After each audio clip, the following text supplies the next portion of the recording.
So there's this movie that happened called Ouija, and though I went into it with no expectations whatsoever, I still left feeling disappointed.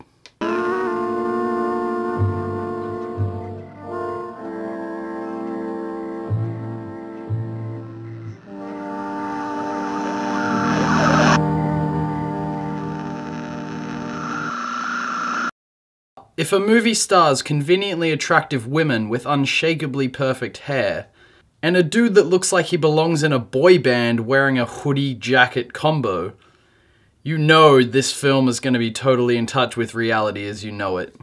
Anyway, I will be spoiling whatever of this film wasn't spoiled by the film itself, so click out if you don't want things ruined. So after enough cliches had gone by in the beginning, I actually found myself correctly guessing what the characters were going to say before they said it. And not in the cute way couples do.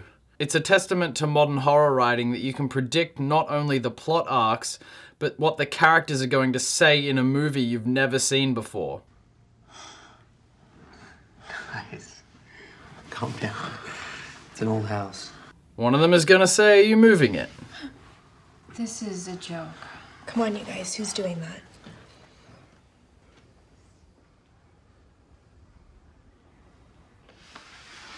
Sarah, cut it out. I'm not pushing it. Sarah, if that's you pretending to be Debbie, then that's really messed up. Though I didn't realize they were going to argue about it for like 10 minutes. Pretty much every character asked every other character individually if they'd move the planchette. So be honest. Was it you moving the planchette? No. You? No. No way. For all we know, it was Lane. We get it, this movie is a human centipede of connecting cliches. Maybe there are no goodbyes. Not really. Stop saying things my little sisters would post on Facebook. And look at this guy. Chair moves out of the table and he's got this blue steel look on his face. I can only imagine the direction he got for this scene. Hey, you know Edward Cullen from Twilight? Yeah? Yeah, so just pretend you're a handsome but cosmically empty human shell. Oh, okay, sweet. Yeah, so in this scene, just ignore the actual scene you're in and just think of the money. There were some ironic elements to this film that could have passed for the self-awareness of botfly larvae if this movie wasn't so overtly awful. Like this obvious foreshadowing scene, where Hoodie Jacket Guy is trying hopelessly to retrieve the pool cover for some reason. Oh, is he gonna fall in? The sound effects seem to be suggesting that... Oh no, not yet. Why you tricked me like this, movie? I call him Hoodie Jacket Guy because there is literally nothing else identifiably human to relate to him as apart from something he said about wanting to go on a camping trip at some point. None of these characters were even remotely developed. I wouldn't have been surprised if they didn't even have names and just appeared in the credits as extras on sitcoms sometimes do.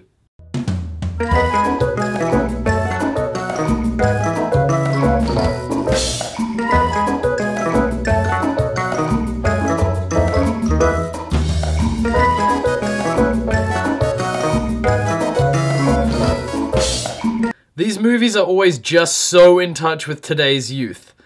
It's like the only thing they wanted these people to be relatable with was the technology they use. Like the characters themselves are just cliches, but they have the latest available Apple products. Just look at that chemistry. And that editing. What was he doing with his arm? Did he just hit her? Did they just edit out domestic abuse? So Hoodie Jacket Guy comes back down to the pool near the end of the movie, and one of the characters says, "We're back here."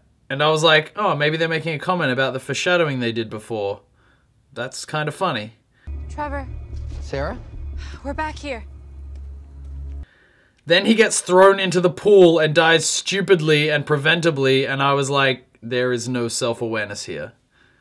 For the first part of the film, it looked like the producers wanted the characters to just exist tentatively, so no viewers would be displeased with how overtly crap the film was about to get. So they all just walked around on eggshells, not saying anything dissenting or controversial, just biding their time. I think they were trying to pass this off as character development, but I didn't learn anything from them except that if their performances are to be believed, they are all sociopaths. And I don't know the time it was, but like a switch, the movie just fell to pieces. It was like it got to the bunny ears part of tying its shoes and went, fuck it, I'm buying Velcro. What little it did build up turned to dust, like this guy did. And his partner's reaction was this. Didn't know he drowned stupidly in the pool yet, and she sees him explode into dust in front of her, and she's like... Go get the board. And literally 5 seconds later, she just seems weightless.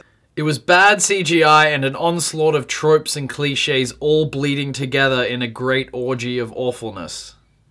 So all I took from this film was an implicit knowledge of the rough time frame in which your ticket refund is valid.